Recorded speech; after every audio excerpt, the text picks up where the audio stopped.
Shalom, kita akan mempelajari pelajaran sekolah Sabat pada saat ini. Sebelumnya mari kita berdoa. Bapa di sorga, urapi hambamu dengan kuasa Roh Kudus-Mu supaya boleh menyampaikan kebenaran firman Tuhan lewat pelajaran sekolah Sabat. Berkati umat-umat Tuhan yang mendengarnya, dalam nama Yesus Juru Selamat kami. Amin. Baik, kita sudah masuk pada pelajaran yang kedua di triwulan terakhir tahun 2021 dengan judul Pelajaran Sejarah dari Musa. Nah, kita sudah mempelajari tentang bagaimana Tuhan menunjuk Musa di dalam pelayanannya, kemudian nubuatan yang digenapi, selanjutnya ribuan kali lebih banyak, dan sekarang ini hari Rabu 6 Oktober tahun 2021 judulnya Kades Barnea. Nah, saudaraku yang kasih, Kades Barnea ini adalah satu tempat yang sudah dekat dengan Kanaan. Nah, saudaraku yang kekasih, kita mempelajari peristiwa pada saat bangsa Israel mereka berkemah di tempat yang namanya Kades Barnea. Nah, kita tahu bahwa di dalam cerita Ulangan, maka peristiwa ini sangat penting karena kita membandingkan di dalam buku Bilangan 14 dengan juga Ulangan 1 ayat 20 sampai 46. Di sana pada saat mereka Tuhan sudah suruh untuk pergi ke tanah Kanaan, tetapi mereka mengusulkan supaya diintai dulu, dilihat dulu bagaimana keadaannya.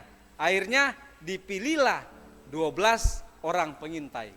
Pada saat mereka dipilih, maka mereka selama 40 hari mereka mengintai tanah Kanaan. Kemudian ada 2 berita yang dibawa oleh mereka. Jadi ke 10 pengintai mereka membawa berita yang bagus. Semuanya sebenarnya bagus kalau kita mempelajari. Di sana setelah mereka membawa ada anggur, ada di sana dikatakan ada buah delima, buah arah, sangat luar biasa. Tetapi yang 12, yang ke-10 pengintai ini memberikan laporan yang negatif. Orang-orangnya di sana katanya mereka tinggi-tinggi, perawakan besar, tembok-temboknya susah untuk dihancurkan. Tapi Kaleb bersama dengan Yosua yang berada di antara 12 pengintai, mereka berkata bahwa walaupun mereka kuat, tetapi kita mempunyai Tuhan yang lebih kuat. Dan akhirnya yang didengarkan oleh bangsa Israel itu adalah ke-10 pengintai. Jadi mereka tidak percaya kepada Tuhan, dan akhirnya mereka mau melempari Kaleb dan Yosua dengan batu pada waktu itu. Saudaraku yang kekasih, di Kades Barnea ini mereka memberontak, mereka menggerutu, dan akhirnya mereka bersungut-sungut, tidak percaya kepada kebesaran Tuhan. Saudaraku yang kekasih, selanjutnya pada saat mereka tidak percaya dan Tuhan dia berbicara kembali kepada Musa. Musa datang berbicara langsung juga kepada Tuhan, dan akhirnya Tuhan katakan bahwa mereka akan aku binasakan. Tetapi Musa dia sebagai seorang pemimpin, sebagai seorang pengantara, dia katakan, Tuhan jangan binasakan mereka. Tolong mereka. Walaupun mereka sudah melanggar, mereka tidak percaya kepada Tuhan, tetapi Tuhan berikanlah pengasihan kepada mereka. Saudaraku yang kekasih, Musa dikatakan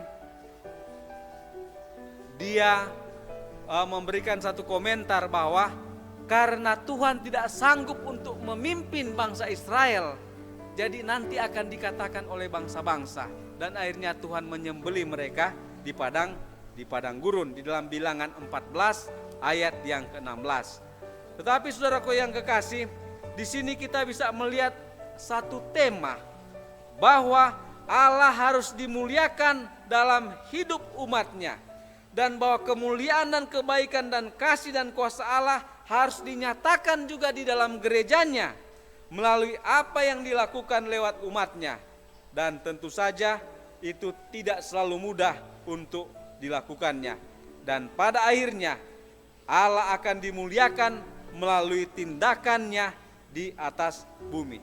Saudaraku yang kasih, kita bisa melihat bahwa di sini ada satu pelajaran yang bisa kita ambil. Bahwa janganlah kita tidak percaya kepada apa yang Tuhan firmankan.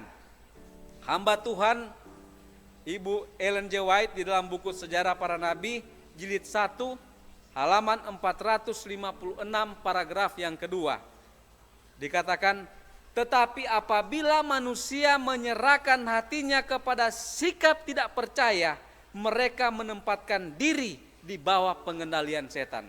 Saudara yang kasih, bangsa Israel akhirnya mereka semua mati, dibinasakan, kecuali 2 orang, yaitu Yosua dan Kaleb, karena mereka percaya kepada kebenaran firman Tuhan.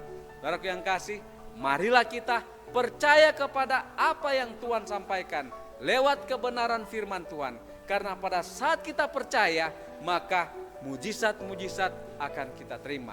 Kita akan melawan walaupun raksasa-raksasa berada di hadapan kita, tetapi kita akan menang karena Tuhan ada bersama-sama dengan kita.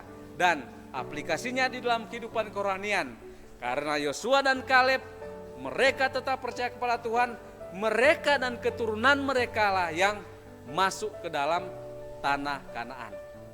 Kita, kalau kita percaya kepada Tuhan, maka Tuhan menjanjikan Kanaan surgawi bagi semua orang yang percaya, orang yang menurut Tuhan apapun yang terjadi.